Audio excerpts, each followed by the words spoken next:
Baik, Assalamualaikum warahmatullahi wabarakatuh. Selamat siang kawan-kawan semua. Hari ini kita akan membahas topik yang sangat relevan dengan kehidupan kita sehari-hari, yaitu mobile marketing atau pemasaran melalui perangkat mobile. Coba perhatikan, hampir semua dari kita memegang smartphone hampir sepanjang hari, mulai dari bangun tidur sampai mau tidur lagi. Nah, fenomena inilah yang dimanfaatkan oleh para pemasar untuk menyampaikan pesan mereka. Presentasi ini akan mengupas konsep dasar mobile marketing, mengapa penting, saluran-saluran yang digunakan, strategi menyusun kampanye, sampai studi kasus dan tantangan etikanya. Mari kita mulai. Nah, di agenda pembahasan, sebelum masuk ke detail, saya ingin memberikan gambaran alur presentasi kita hari ini. Kita akan membahas 6 pokok pembahasan. Pertama itu, di sini ada konsep dan evolusi. Konsep dan evolusi mobile marketing. Nah, jadi di sini kita akan menjelaskan bagaimana pemasaran bergeser dari cara tradisional menuju era modern. Kemudian yang kedua di sini ada mengapa mobile itu penting, gitu kan? Didukung dengan data-data perilaku pengguna gitu. Kemudian yang ketiga kita akan membahas berbagai saluran dan taktik yang digunakan, mulai dari SMS sampai location based marketing. Kemudian yang keempat ada kerangka kerja untuk menyusun strategi kampanye yang efektif. Kelima ada studi kasus nyata dari brand-brand di Indonesia yang sudah kita kenal sehari-hari. Dan yang terakhir kita akan membahas soal tantangan etika serta tren masa depan. Nah, silahkan disimak baik-baik karena materi ini akan sangat berguna baik untuk tugas kuliah maupun bekal karir di dunia pemasaran digital. Kita lanjut ke slide 3. Nah, apa itu mobile marketing? Mari kita mulai dengan pertanyaan mendasar. Apa sebenarnya yang dimaksud dengan mobile marketing? Secara akademis, mobile marketing dapat didefinisikan sebagai bentuk pemasaran digital yang menggunakan perangkat mobile seperti smartphone dan tablet sebagai kanal untuk menyampaikan pesan pemasaran yang dipersonalisasi, peka waktu dan peka lokasi kepada konsumen. Perhatikan 3 kata kunci di sini. Dipersonalisasikan. Ya. Ada 3 elemen kunci yang perlu kita pahami di sini. Yang pertama itu personalisasi. Karena smartphone bersifat sangat individual, satu perangkat biasanya memiliki banyak digunakan oleh satu orang. Tuh. Sehingga pesan bisa disesuaikan dengan preferensi spesifik pengguna tersebut. Kedua ada real time. Komunikasi bisa terjadi kapan aja karena perangkat mobile mengikuti mobilitas penggunanya, tidak seperti televisi yang hanya bisa diakses di rumah. Kemudian yang ketiga ada kontekstual. Pemasaran bisa memanfaatkan data lokasi, waktu, bahkan pola perilaku pengguna sebagai konteks untuk menyampaikan pesan yang lebih relevan. Ketiga elemen inilah yang menjadi pondasi mengapa mobile marketing begitu kuat dibanding kanal pemasaran konvensional gitu. Dan kita masuk ke slide 4, evolusi menuju mobile marketing. Nah, sekarang mari kita lihat bagaimana pemasaran berevolusi hingga sampai ke era mobile seperti sekarang. Kita bisa membaginya menjadi 4 fase besar di sini. Di fase pertama adalah mass marketing, di mana pemasar menggunakan televisi, radio, dan media cetak. Pesannya seragam untuk khalayak luas dan sifatnya satu arah. Perusahaan bicara, konsumen mendengarkan tanpa banyak ruang untuk berinteraksi balik. Nah, fase kedua ini, kemudian kita masuk ke fase kedua. Fase kedua ini adalah era internet dan web, ditandai dengan munculnya website, email marketing, dan banner ads. Di fase ini pemasaran mulai bisa diukur, tetapi masih sangat berbasis desktop atau komputer. Nah, kemudian kita maju ke fase ketiga, itu adalah era social and search, di mana SEO dan media sosial mulai mendominasi. Di sini interaksi sudah 2 arah dan penargetan audiens sudah jauh lebih tajam dibandingkan sebelumnya. Dan yang keempat itu adalah mobile dan kontekstual. Nah, keempat fase yang kita bahas pada hari ini, di mana aplikasi, data, lokasi, dan notifikasi real time menjadi andalan. Pesan yang disampaikan menjadi sangat personal, instan, dan konsumen selalu terhubung. Jadi kita bisa lihat ini bukan revolusi mendadak, tapi evolusi bertahap yang mengikuti perkembangan teknologi dan perubahan perilaku konsumen. Lalu kita lanjut ke bab 5. Nah, mengapa mobile marketing ini sangat penting? Pertanyaan selanjutnya, mengapa sih mobile marketing ini begitu penting bagi para pemasar dan pelaku bisnis? Mari kita lihat beberapa data yang cukup mengejutkan. Pertama, rata-rata pengguna aktif di Indonesia menghabiskan lebih dari 6 jam per hari menggunakan smartphone mereka. Bayangkan, itu seperempat hari penuh. Gitu loh. Kemudian yang kedua, lebih dari 70% traffic e-commerce global sekarang berasal dari perangkat mobile, bukan dari perangkat komputer atau laptop. Kemudian yang ketiga, dari seluruh waktu yang dihabiskan di perangkat mobile, 90% yang digunakan di dalam aplikasi, bukan melalui browser. Nah, ini penting karena menunjukkan bahwa strategi in-app menjadi sangat krusial. Kemudian dan yang keempat, pengguna hanya butuh waktu luang kurang dari 3 detik untuk memutuskan apakah mereka akan berinteraksi dengan sebuah iklan mobile atau langsung mengabaikannya. Nah, implikasinya bagi kita sebagai calon pemasar itu adalah kanal mobile bukan lagi sekedar pelengkap strategi digital, melainkan sudah menjadi titik kontak utama dalam perjalanan konsumen, mulai dari tahap kesadaran, pencarian informasi sampai akhirnya melakukan transaksi. Kemudian kita lanjut ke slide ke-6. Nah, di slide ke-6 ini ada karakteristik unik mobile marketing. Nah, selanjutnya mari kita bahas apa yang membuat mobile marketing ini begitu unik dibandingkan dengan kanal pemasaran lainnya. Ada 4 karakteristik utama. Pertama itu personal. Karena perangkat mobile itu bersifat individual gitu kan. Pemasar bisa menyasar pesan yang sangat spesifik untuk tiap orang, berbeda dengan iklan televisi yang sifatnya massal. Kemudian yang kedua ada online, always on, atau selalu aktif gitu ya. Nah, perangkat mobile terhubung ke internet hampir sepanjang waktu, sehingga komunikasi bisa terjadi kapan saja, tidak terbatas jam tayang seperti media konvensional gitu. Kemudian yang ketiga ada berbasis lokasi, fitur GPS pada smartphone. Nah, memungkinkan pemasar menyasar konsumen berdasarkan posisi geografis mereka secara sangat presisi. Misal saat mereka sedang berada di dekat sebuah toko gitu, dan yang lain-lainnya. Kemudian yang keempat ada interaksi, layar sentuh, kamera dan berbagai sensor pada smartphone yang mungkin bentuk-bentuk interaksi yang baru yang sebelumnya tidak mungkin dilakukan gitu, seperti augmented reality, pemindahan QR code hingga perintah suara. Kemudian yang keempat karakteristik inilah yang menjadikan mobile marketing sebagai kanal yang sangat powerful, namun juga menuntut kehati-hatian dalam eksekusinya. Nah, lanjut kita ke slide ke-7, saluran SMS dan MMS marketing. Nah, sekarang mari kita masuk ke bagian yang lebih teknis, yaitu saluran-saluran yang digunakan dalam mobile marketing. Kita mulai dari yang paling klasik, SMS dan MMS marketing. Ini adalah saluran paling tua di dalam dunia marketing. Pesan teks singkat atau pesan multimedia dikirim langsung ke nomor-nomor telepon konsumen tanpa memerlukan koneksi internet atau aplikasi khusus. Nah, yang menariknya, tingkat keterbukaan atau open rate dari SMS ini sangat tinggi, seringkali di atas 90%, karena notifikasinya langsung muncul di layar kunci ponsel. Beda jauh dengan email yang bisa saja tidak pernah dibuka gitu kan. Nah, saluran ini sangat cocok untuk pesan-pesan yang mendesak seperti konfirmasi transaksi, kode OTP dan keamanan akun, pengingat janji temu, atau promo kilat yang butuh direspon terlebih dahulu gitu. Jika dikirim tanpa izin, itu dianggap sudah melanggar etika pemasaran, bahkan bisa melanggar regulasi. Keterbatasannya format SMS itu juga sangat terbatas, hanya 160 karakter dan minim elemen visual dibandingkan kanal-kanal mobile lainnya. Kita lanjut ke slide 8, saluran pemasaran berbasis aplikasi atau in-app. Nah, saluran berikutnya adalah pemasaran berbasis aplikasi atau app-based marketing. Aplikasi mobile milik sebuah brand pada dasarnya itu menjadi ruang pemasaran yang privat, mulai dari konteks promosi hingga transaksi, semuanya terjadi dalam satu ekosistem yang sepenuhnya dikendalikan oleh perusahaan itu sendiri. Ada 4 teknik utama di sini. Yang pertama, in-app advertising, yaitu iklan yang ditampilkan di dalam aplikasi milik pihak ketiga, biasanya berdasarkan data minat pengguna gitu. Kemudian yang kedua ada App Store Optimization atau ASO. Ini adalah proses optimasi judul, kata kunci, icon, dan ulasan aplikasi agar lebih mudah ditemukan di App Store maupun di Play Store. Mirip seperti SEO tapi khusus untuk toko aplikasi gitu. Kemudian yang ketiga ada gamifikasi dan program loyalitas. Nah,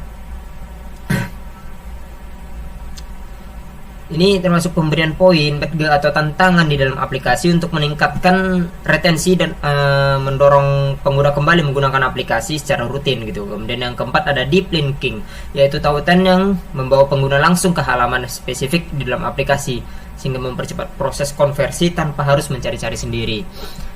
Kita lanjut ke slide 9. Slide 9, mobile social media marketing. Nah, selanjutnya mari kita bahas mobile social media marketing. Fakta menariknya, lebih dari 95% akses media sosial saat ini dilakukan melalui perangkat mobile. Nah, platform seperti Instagram, TikTok, dan WhatsApp memang dirancang dengan pendekatan mobile first, menjadikannya kanal utama untuk membangun engagement dengan audiens gitu. Ada 4 tren penting di sini. Yang pertama, short form video atau konten video berdurasi pendek dengan format vertikal gitu, seperti Reels, TikTok, dan Shorts gitu. Nah, format ini memanfaatkan layar mobile secara maksimal. Kemudian yang kedua ada social commerce, yaitu fitur belanja langsung di dalam aplikasi media sosial yang memangkas jarak antara ketertarikan konsumen dengan keputusan pembelian gitu. Kemudian yang ketiga ada influencer marketing dan konten buatan pengguna gitu, atau user generated content. Kolaborasi dengan kreator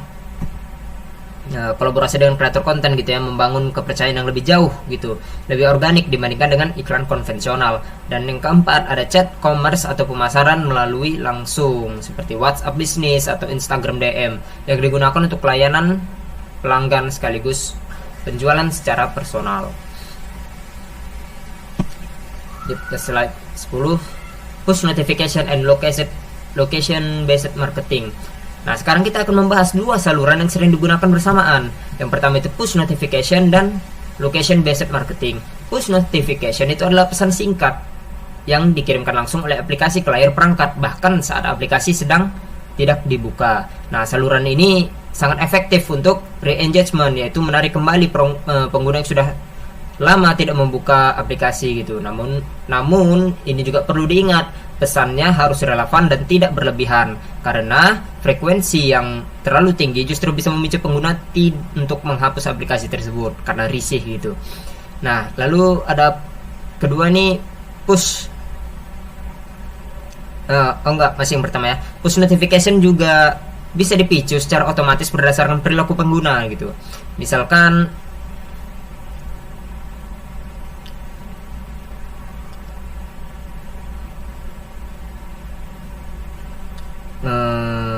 ketika seorang meninggalkan barang di keranjang gitu, belanja tanpa menyelesaikan transaksi. Nah, di sisi lain kita punya location based marketing yang menyasar konsumen berdasarkan posisi geografis mereka secara real time menggunakan GPS gitu. Ada 3 teknik utama geofencing gitu, yaitu memicu pesan saat konsumen memasuki radius tertentu. Misal ketika mereka mendekati sebuah gerai toko. Geotargeting, yaitu menyesuaikan konten iklan berdasarkan kota atau wilayah tempat pengguna berada. Dan proximity marketing yang memanfaatkan teknologi Bluetooth atau beacon untuk interaksi jarak yang sangat dekat gitu. Misal ketika konsumen sudah berada di dalam toko.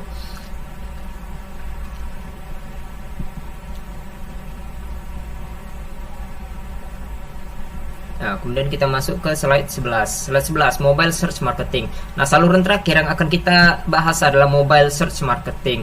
Fakta pentingnya, mayoritas pencarian di mesin pencarian sekarang ini berasal dari perangkat mobile, bukan lagi dari komputer desktop. Ini menuntut pendekatan optimal yang berbeda. Pertama, mobile SEO, kecepatan muatan halaman, desain responsif terhadap layar kecil, dan pengalaman pengguna secara keseluruhan menjadi faktor utama yang menentukan peringkat dalam sebuah situs di mesin pencari.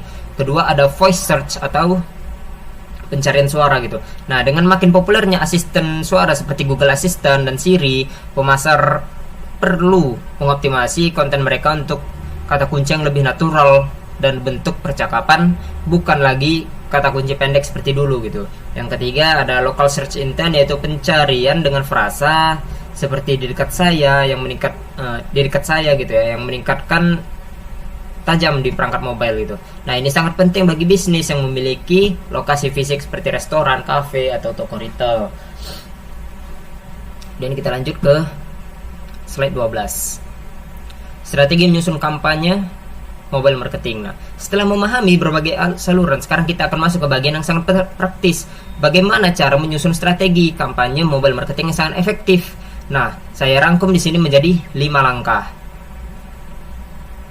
Langkah pertama adalah riset dan segmentasi. Nah, kita perlu memahami profil, kebiasaan, dan jenis perangkat yang digunakan oleh target audiens kita. Kemudian langkah kedua, menetapkan tujuan yang jelas. Nah, apakah kampanye ditujukan untuk membangun kesadaran merek, mendorong unduhan aplikasi, atau langsung mengejar konversi penjualan gitu. Kemudian langkah yang ketiga, memilih saluran yang tepat. Nah, kita bisa mengkombinasikan ini dengan SMS, aplikasi, media sosial, atau location based marketing sesuai dengan perilaku audiens yang sudah kita riset di sebelumnya gitu. Kemudian yang langkah yang keempat, merancang konten. Nah, di perangkat mobile kita perlu format yang singkat, visual yang kuat, dan call to action yang jelas, karena ruang di layar kecil sangat terbatas dan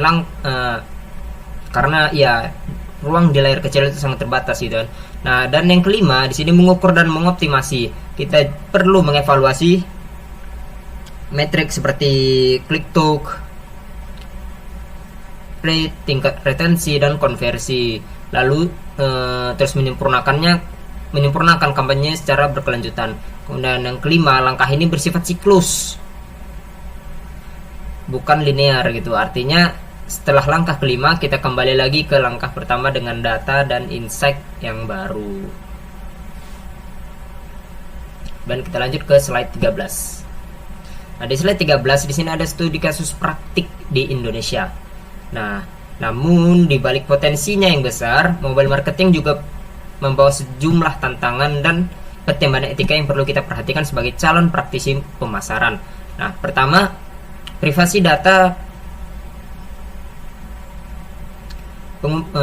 Yang pertama itu privasi data. Pengumpulan data dan data lokasi dan perilaku pengguna itu berisiko disalahgunakan apabila perusahaan tidak transparan mengenai bagaimana data tersebut dikumpulkan dan digunakan.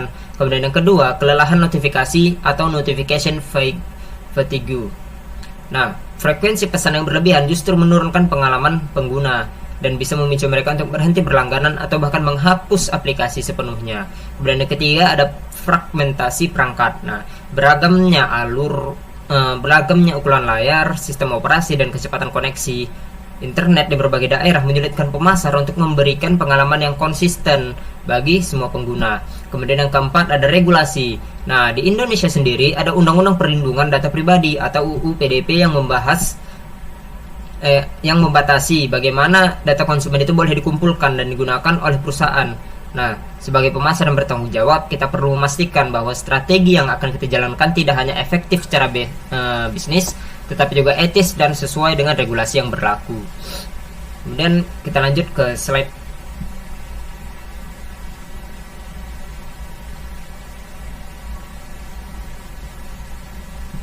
15. Tren masa depan mobile marketing. Nah, sebelum kita masuk ke kesimpulan, mari kita lihat sekilas ke depan tren apa saja yang akan membentuk masa depan mobile marketing. Nah, yang pertama itu kecerdasan buatan atau AI yang memungkinkan membentuk masa depan mobile marketing. Yang memungkinkan hyper personalization gitu, yaitu memprediksi kebutuhan konsumen secara individual dan menyajikan konten yang semakin relevan bagi masing-masing orang. Lalu yang kedua ada augmented reality atau AR yang memungkinkan konsumen itu mencoba produk secara virtual langsung dari kamera ponsel mereka, menjembatani pengalaman belajar online, belanja online dan offline. Kemudian yang ketiga ada konektivitas 5G atau 5G connectivity. Nah, dengan kecepatan tinggi dan latensi rendah membuka ruang bagi konten video dan interaktif yang jauh lebih kaya dibanding sebelumnya. Kemudian yang keempat ada voice and conversational commerce. Nah, transaksi serta pencarian melalui perintah suara dan chatbot akan semakin menjadi kebiasaan sehari-hari kita. Nah, tren-tren ini menunjukkan bahwa mobile marketing akan terus berkembang, dan sebagai calon praktisi, kita perlu terus mengikuti perkembangan teknologi ini hingga tidak tertinggal.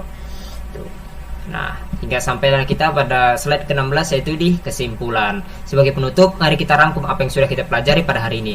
Nah, yang pertama, mobile marketing adalah bentuk pemasaran yang personal, real time, dan kontekstual yang disampaikan melalui perangkat genggam konsumen. Kemudian yang kedua, ada efektivitas mobile marketing yang sangat bergantung pada pemilihan saluran yang tepat, baik itu SMS, aplikasi, media sosial, notifikasi, maupun location based marketing yang disesuaikan dengan perilaku audiens kita. Kemudian yang ketiga, ada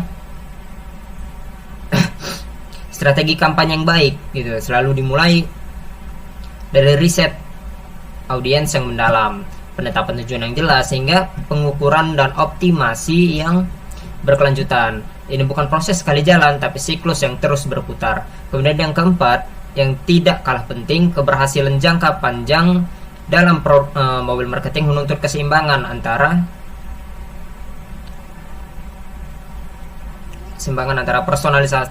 personalisasi yang efektif dengan etika perlindungan data konsumen, sehingga materi ini bermanfaat sebagai bekal pemahaman kita mengenai landscape pemasaran digital yang terus berkembang. Terima kasih atas perhatiannya, dan saya siap membuka dan saya mohon maaf apabila ada kesalahan di dalam presentasi saya pada hari ini. Mungkin itu saja dari saya. Sekian, terima kasih. Wassalamualaikum warahmatullahi wabarakatuh.